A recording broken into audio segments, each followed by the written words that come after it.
but our soul and our spirit really struggles also. Our soul's caught up in a lot of, our soul's caught up in what this world has to offer, but we have a choice there with our soul, what we do with that. If we choose to live a spiritual body at the end of time. So that's kind of where that part of it. And so oftentimes in Scripture,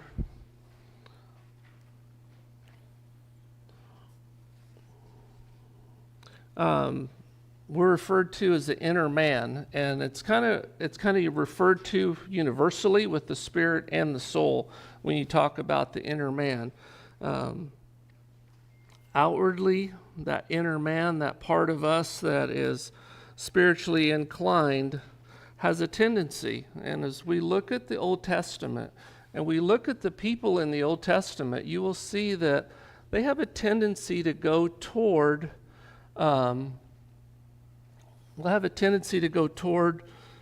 away from God. It's our nature to not go toward God, to do our own thing, to have that selfish nature to work and go away from God. Those that are Christians, that spiritual part of us does have that desire to go to God. And when you look at the Old Testament, and you look at those people that are truly being following after God's will, they have a connection there, and it's a unique connection, and they have a desire to do God's will. Even Moses stumbled. All of us stumble in some way, but what do we do with that when we stumble? We have a choice. If we're truly looking to be a righteous individual and living a spiritual life, we're going to look to God for direction. 1 Corinthians 10:13 tells us that with every temptation, every trial we have, God always provides a way out. So it's important that we realize we're made in God's image, but there's differences about us. We're in that physical nature here upon this earth. We do not have that spiritual body that we're promised.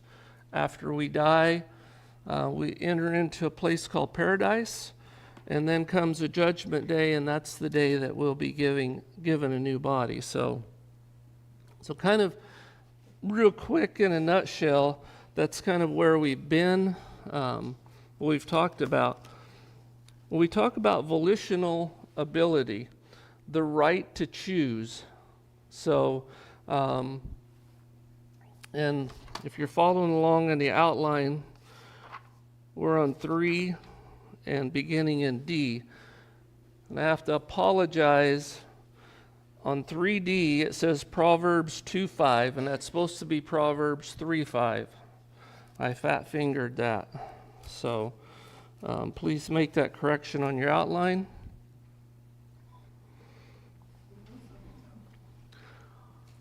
Under volitional abilities, or volitional ability, under 3D, as in Delta,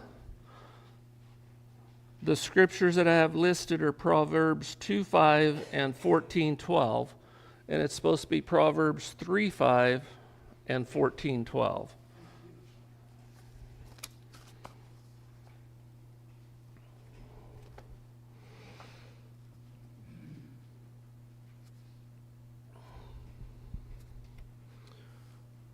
When we think about, we have a right to choose, and this is a trait that God has given us. When you think about us being put in the garden, God gave us everything that we needed. We were created and developed as holy and blameless individuals without sin. And the next lesson is on the adversary agency. So Satan shows up very quick in the garden. And, you know, the right to choose, there's similarity between God and man in this attribute, but there's certainly restrictions and dissimilarities. One of those would be is God never chooses evil. God never chooses incorrectly. We're influenced. I already talked a little bit about this. We're influenced by our fleshly nature, and that causes us to stumble. So let's take a look at a couple of scriptures, that warnings that God gives us about our choices in our life. And let's take a look at Proverbs 3:5. If somebody look up Proverbs 3:5 and 14:12. Trust in the Lord with all your heart, and do not lean on your own understanding. Okay. What did you hear in that scripture? Okay, trust in God. That's important. That's of utmost importance, that we have to have full trust in the Lord. What else did it say, though? Not lean on our own understanding. Exactly.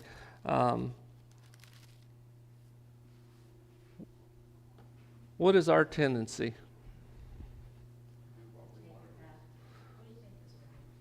Okay, we and Peggy and Glenn both hit on it. We do what we think's right. And we need to go back to God. What does God want us to do? That should be of utmost importance. And as we get into some of the Old Testament, a little bit further in, and you think about things that you've read, when people were trusting in God, what was the outcome of whatever circumstance they faced? They won. They were successful.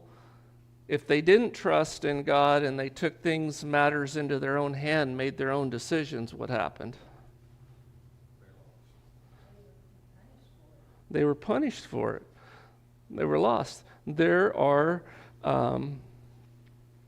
things that happen to us in life, circumstances that come about, that whether we want to say they're punishments or not, we see that God's people were not blessed when they made their own decisions. And that's critical that we think about. We have a right to choose, yes we do, but that needs to be guided and vectored in the direction of the Lord. And Solomon gives us some advice in Proverbs 14:12 as well. There is a way that seems right to a man, but its end is the way to death. Okay? There's a way that seems right to man. And that's whenever we're using our own wisdom. And if it's not coupled with God's wisdom, but it's coupled with going our own direction, our own selfish choices, its end is the way of death. And death is used synonymously with separation in the Old Testament oftentimes. So when you talk about death, when we're separated from God, we're not in the blessing, we're not in His blessing, and we're not getting those blessings. Glenn? This is two things. We got to read somewhere it tells us God's wisdom is higher than ours, way beyond ours. Mm-hmm. The other thing that we've been talking about too, there's a type and antitype, and if you're looking at the wilderness wandering as being like us being right now, we're in the wilderness wandering, then we cross over to the promised land. Well, during that wilderness wandering, what did children of Israel do? There was one of them that I can't remember, they were told something and they didn't do it, and then they went out to fight and they got defeated. Exactly. And that's the same. I think that in our lives, we Exactly. I mean, you could look at the Israelites. And you could look at Caleb and Joshua when they went into the land. God told them to go in, spy the land out, and they said, "Oh, we can't take that land. There's giants in that land," you know. So it's what do we look at? You know, you think about David going up against the giant. You know, he has a whole army there, and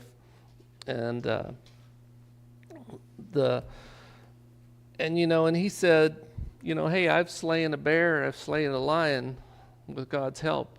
This guy is a giant. I'm not worried about it because God's with me. So it's our mindset, it's our attitude, it's where our spirit's laid at there. But I think those two scriptures kind of talk to us about not leaning on our own understanding, and the way that we think is right is not always right. It leads to death. It leads to separation from God. So, and you think about it, without God's help, we don't have any hope. We don't have any promise of eternity. Without God in the picture, we're going to be eternally separated. So,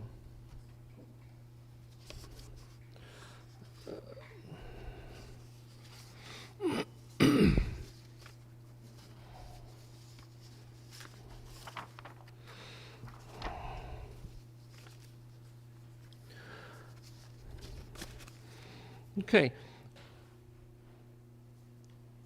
The next section that we want to just touch on a little bit is the similitude, and it's probably most pertinent when we're talking about the eternal purpose theme that we learned in our introduction, and we're going to look at a couple scriptures that sinlessness and holiness are an absolute requirement for us. If we want to have eternity and a home in heaven forever with God, that we have to be in a sinless and holy relationship with God. Well, that seems like that's a task that can't be met, because Romans tells us that we've all sinned. We've all fallen short of God's glory. So how can we be sinless and holy in God's presence? So let's take a look at a couple scriptures. Ephesians 4:24.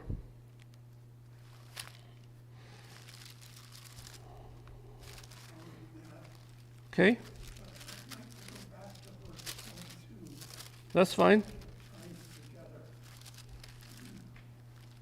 To put off your old self, which belongs to your former manner of life, and is corrupt through deceitful desires, and to be renewed in the spirit of your mind, and to put on the new self, created after the likeness of God, in true righteousness and holiness. Okay, I appreciate you going back to 22, because it ties into what we just talked about. Did you notice something in verse 22? What did verse 22 talk about? Ann? Taking off your old self, putting on the new self. Okay. Total baptism. There's another little part. Yes, that's putting off the former, and that's talking to when we become Christians. That's part of that transformation that takes place. You put off your old, you put on the new. You make a commitment that I'm transforming. I'm going in a different direction. My sins have been taken away, and I'm standing in God's presence as a sinless individual. So, but You notice it says deceitful desires. Desires to do sin is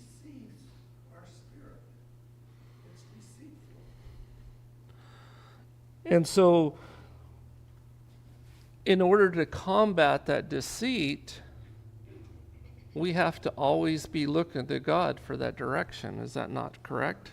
So, and that's why I said I really appreciated you reading, backing up there. And the only way we can do that's in verse 23. Be renewed in the spirit of your mind. Put on the new self in the likeness of God, which has been created in righteousness and holiness in the truth. So when we talk about the truth, where do we find the truth at? In our scripture. So that's where our truth is at. And that's where we have that communication process with God through our scripture. And so that's why we always emphasize, get in the Word on a daily basis. Even if you're listening to it on your phone, have that little bit there going into your mind. Have that direction. Listen to God's guidance and counsel there. So, let's take a look at Ecclesiastes 7:29.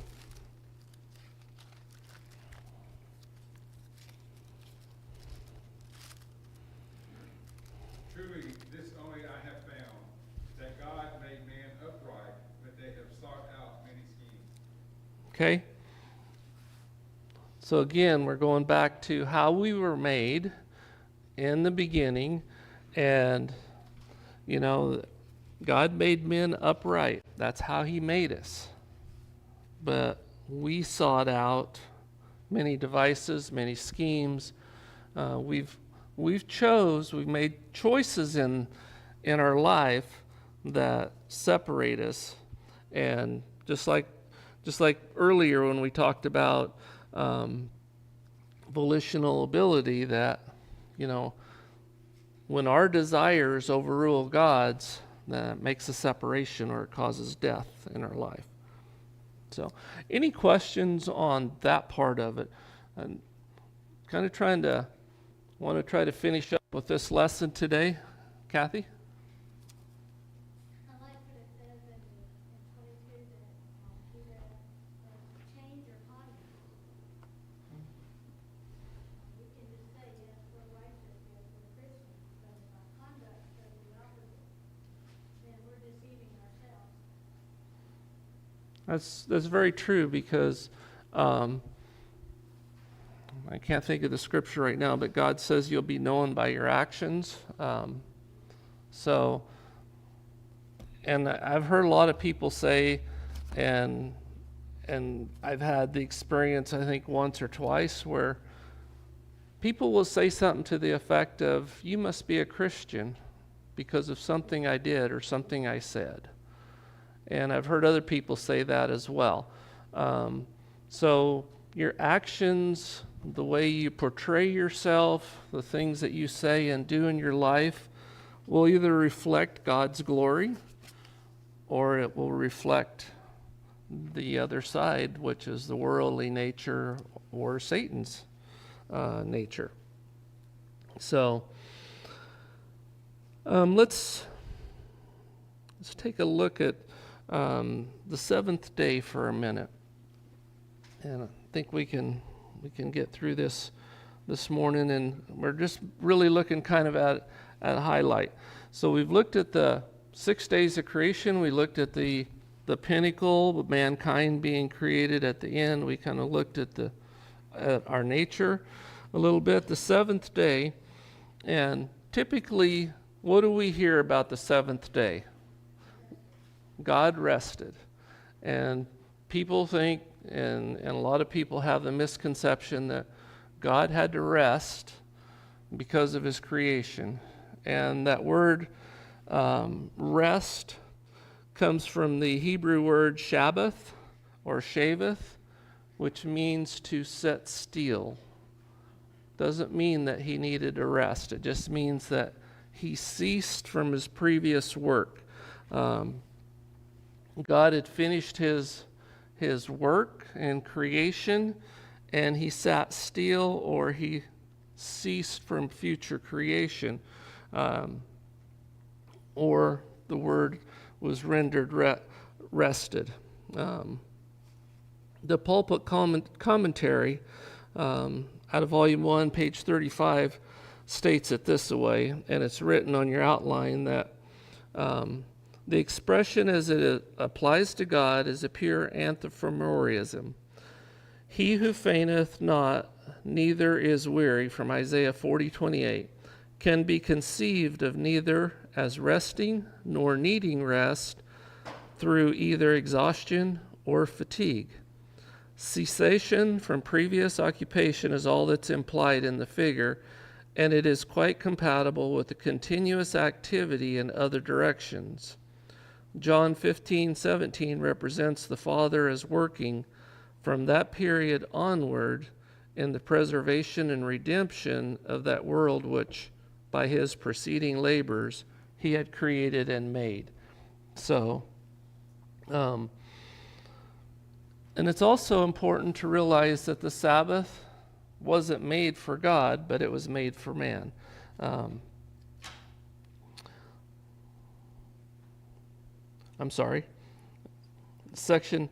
It's also important to understand the Sabbath of this section was not man's, but God's. It was man's first day, and the Hebrews were enjoined to observe their Sabbath as the Father did.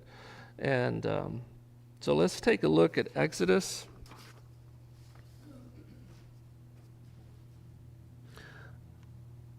Take a look at Exodus 23, 10 and 11.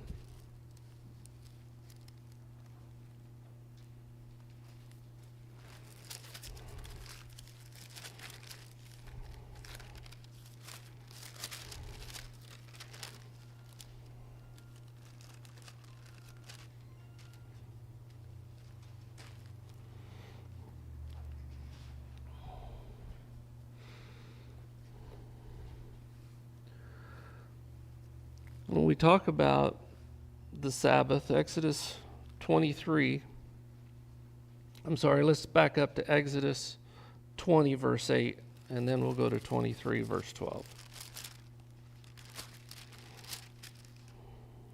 Exodus 20, verse 8. Remember the Sabbath day to keep it holy. Okay, and so that's part of the Ten Commandments there. God is telling them to remember the Sabbath day and keep it holy. And then 23 verse 12 says, 6 days you are to work, do your work, and on the seventh day you shall cease from your labor, in order that your ox and your donkey may rest, and the son of your female slave as well as your stranger may refresh themselves. So, and then Deuteronomy 5:12.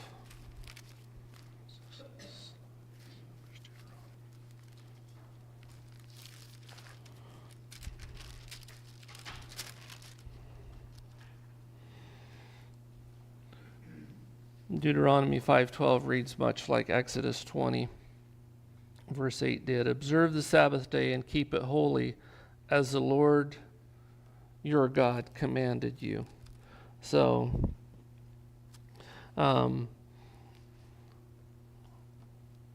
so the Sabbath day was designed not only for man, but it's also designed for the land as well. And when we look at, Jesus came into sharp conflict with the rabbis over the real meaning of the Sabbath. And he pointed out that the Sabbath was made for man and not man for the Sabbath. And so let's take a look at some scriptures that talk in that reference there as well. Would somebody look up Mark 2:27 and 23:28? And Matthew 12:1 through 4.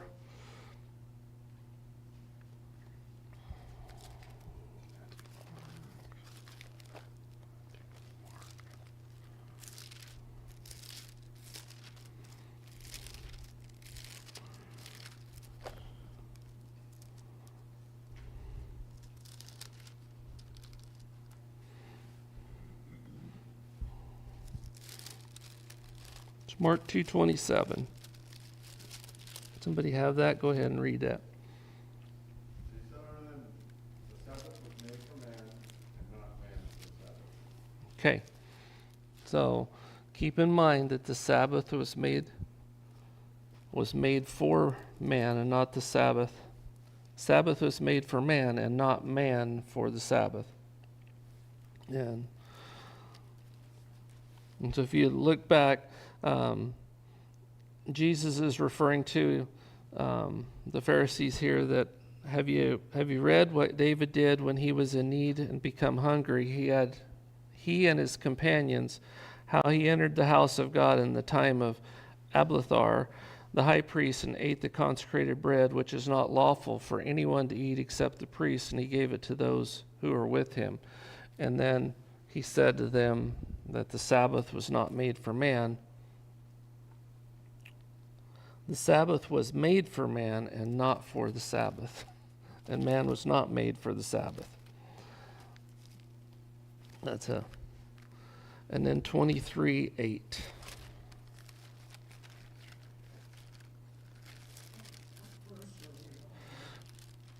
Mark 23. I'm sorry. I must have made another typo there. I'm sorry. 23 through 28. I backed up in chapter 2. That's still the verses in chapter 2. I went over those just now. Matthew 12, 1 through 4. At that time, Jesus went through the grain fields on the Sabbath. His disciples were hungry, and they began to pluck heads of grain and to eat. But when the Pharisees saw it, they said to him, look, your disciples are doing what is not lawful on the Sabbath. And he said to them, have you not read what David did when he was hungry and those who were with him?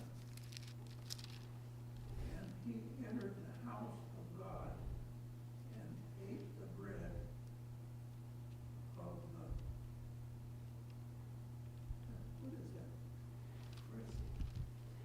what is that? Presence. Bread of the presence. Which it was not lawful for him to eat, nor for those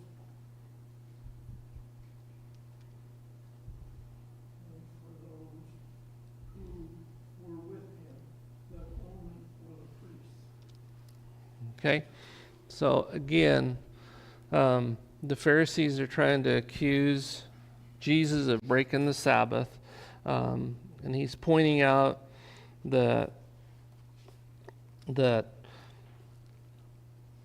it's the Sabbath was made for man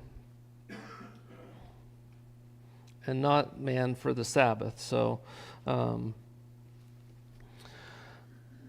he's pointing out that there's things you can do on the Sabbath, but it's also they were trying to trap Jesus in the situation of eating on the Sabbath, doing work on the Sabbath, and he's pointing out that the Sabbath was made for man and not man for the Sabbath. So let's take a look at Mark 3:10.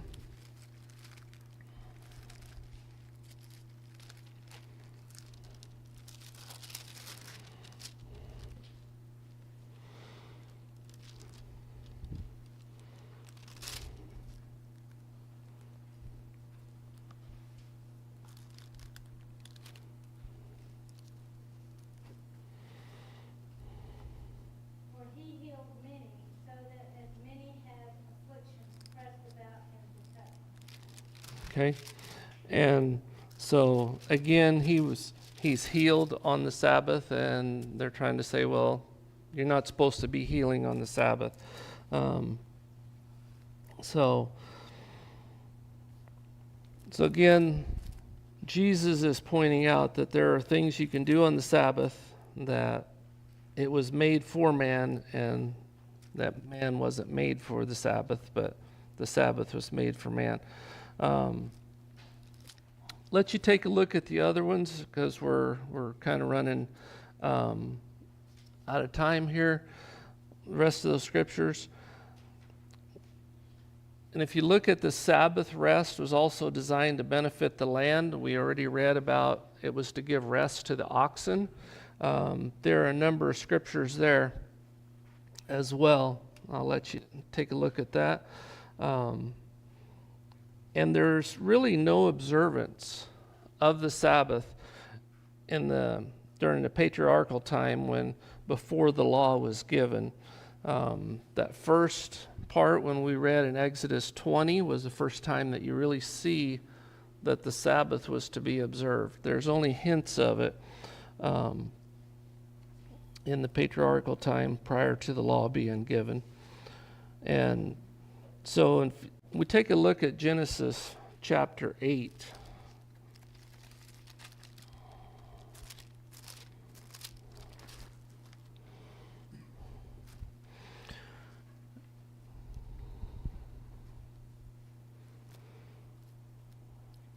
Verse 10 says, "So he waited yet another 7 days and sent out the dove from the ark." So you see that when Noah was in the ark, he waited 7 days. So that's kind of given a formation to 7 days.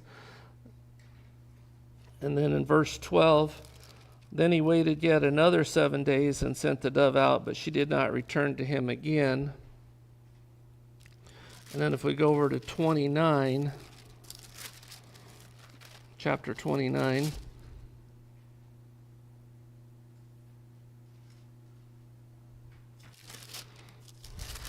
Genesis chapter 29, and 27 and 28. It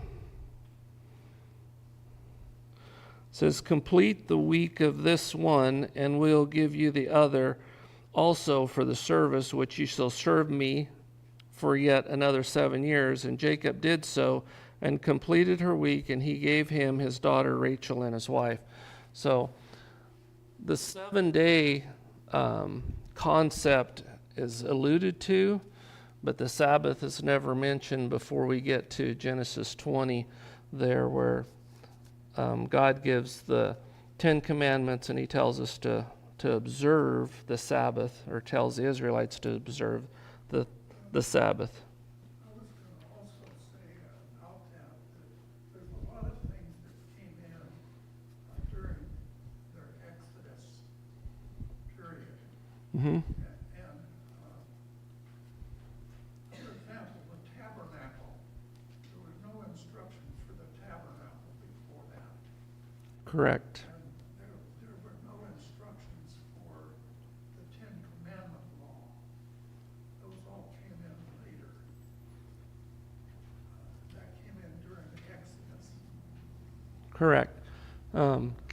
Kathy? That's the significance of the number 7 being complete. It is. The number 7 does mean complete. Are you the one who does complete? Correct. And that's a fulfillment or completion. That's what the number 7 does mean. But Jack kind of touched on the same point, same direction I was going. There was a lot of things that really didn't come into play that we don't see until after the Exodus out of Egypt. So mentioned the tabernacle, mentioned the Sabbath day. So the first express mention of the Sabbath is in Exodus chapter 16 and verse 22, and it's in reference to gathering a manna. They were instructed to observe the 4th of the 10 Commandments.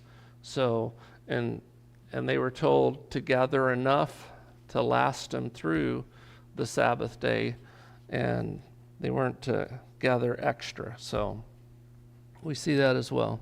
I think we should also point out that these things came in under the old covenant, not under the new covenant.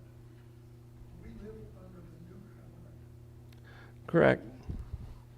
And so the one last thing that I want to kind of touch on is the last paragraph there in your outline is the significance of the Sabbath, really rest, embraced an application concerning the end of time.